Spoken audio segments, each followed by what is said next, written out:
Bharat Lajna multi state housing cooperative society limited, Parappur road, Kottakkal. ഇപ്പോൾ പറഞ്ഞു ഇന്നലെ 13 ലക്ഷം ദൂർത്തടിച്ചു.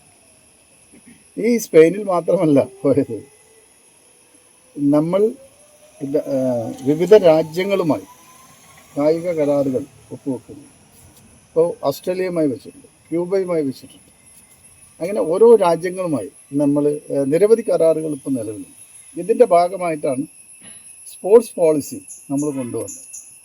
ഈ സ്പോർട്സ് പോളിസി തന്നെ പറയുന്നു സ്പോർട്സ് എക്കോണമി നമ്മൾ ഇൻട്രൊഡ്യൂസ് ചെയ്തു. സ്പോർട്സ് എക്കോണമിയുടെ ഭാഗമായി പുതിയ ടീമുകൾ കളിക്കാൻ തരണം, അതിൽ നിന്ന് ഇൻകം ജനറേറ്റ് ചെയ്യപ്പെടുന്നു.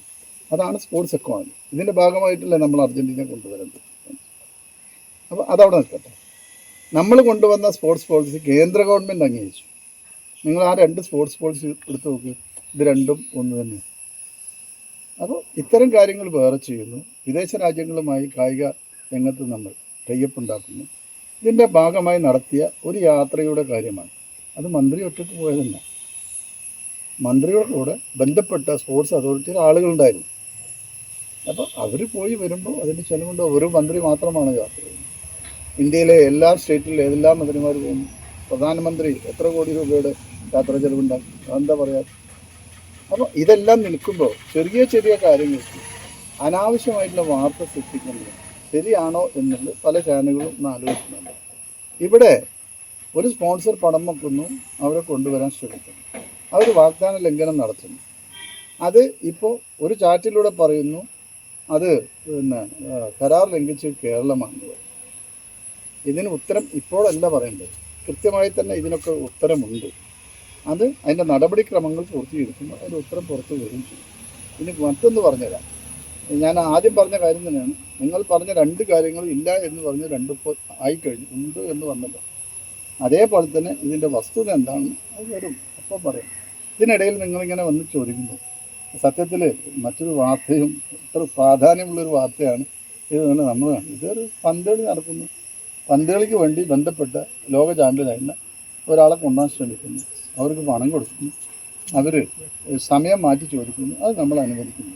ഇതിൻ്റെ യാഥാർത്ഥ്യം ഇതല്ലേ? ഇതാണ് യാഥാർത്ഥ്യം എന്നിരിക്കുക. അനാവശ്യമായി ഇതിനെ പെരുപ്പിച്ച് കാണിച്ച് വ്യക്തിഹത്യ നടക്കുക, ഇതൊക്കെ ശരിയാണോ എന്നുള്ളത് കൂടി ഒന്ന് പരിശോധിച്ചാൽ നല്ലതാണ് എന്ന് മാത്രമാണ് ഇതുമായി ബന്ധപ്പെട്ട് എനിക്ക് പറയാനുള്ളത്. നമ്മൾ ഈ സന്ദർശനത്തിന് സർക്കാരിനെ പ്രത്യേകിച്ച് യാതൊരു ഉത്തരവാദിത്ത ബാധ്യതയില്ല. നോക്കൂ, നിങ്ങൾ പറഞ്ഞെന്താ സർക്കാരിന് ബാധ്യത ഇല്ല എന്ന് മന്ത്രി അന്ന് പറഞ്ഞു. ഇപ്പോൾ ഞങ്ങൾ വിവരാവകാശ പ്രദേശം കണക്കെടുത്തപ്പോൾ 13 ലക്ഷം ചിലവായിട്ടുണ്ട്. അതെന്തിനാണ് ചിലവായത്? ഇത് രണ്ടും രണ്ടല്ലേ? നമ്മൾ മെസ്സിയെ കാണാൻ ആരെങ്കിലും ഇവിടുന്ന് പോയിരുന്നു? ഞങ്ങൾ പോയ സമയത്ത് അവിടെ വെച്ച്, സ്പെയിനിൽ പോയ സമയത്ത് അവിടെ വെച്ച് ഇവരുടെ ഒരു ക്യാമ്പ് സന്ദർശിക്കാനുണ്ടായി.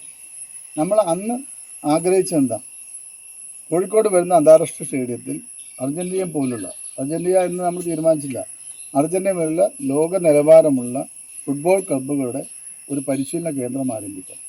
ഇപ്പോൾ നിങ്ങൾ കേൾക്കാത്തൊരു വാർത്ത ഇന്ന് ഞാൻ പറഞ്ഞു. ഇന്നലെ സ്പെയിനിൽ തന്നെ നമ്മുടെ മിനിയാന്ന് നമ്മുടെ ഓഫീസിൽ അവർ വന്നിരുന്നല്ലോ. റിയൽ മാഡ്രിഡിന് അവർക്ക് ഇവിടെ ഇത്തരത്തിലുള്ള കാര്യങ്ങൾ തുടങ്ങാൻ കഴിയും. അങ്ങനെ ഒരു ക്ലബ്ബല്ല, നിരവധി ക്ലബ്ബുകൾ വരുന്നുണ്ട് വിദേശത്തുള്ള. അപ്പോൾ അതെല്ലാം വാർത്തയാക്കാൻ നമുക്ക് കഴിയില്ല.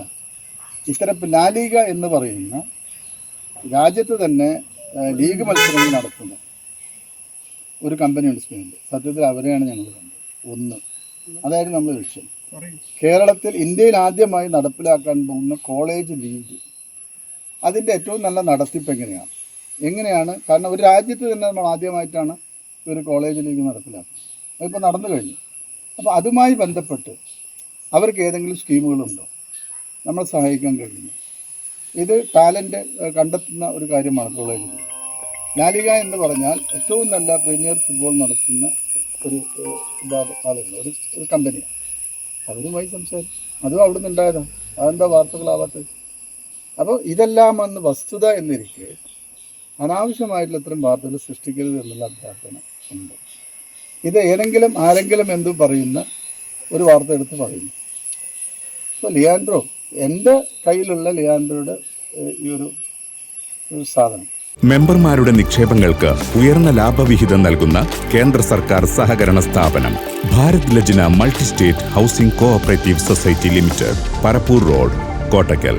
ഫോൺ 9946 999976.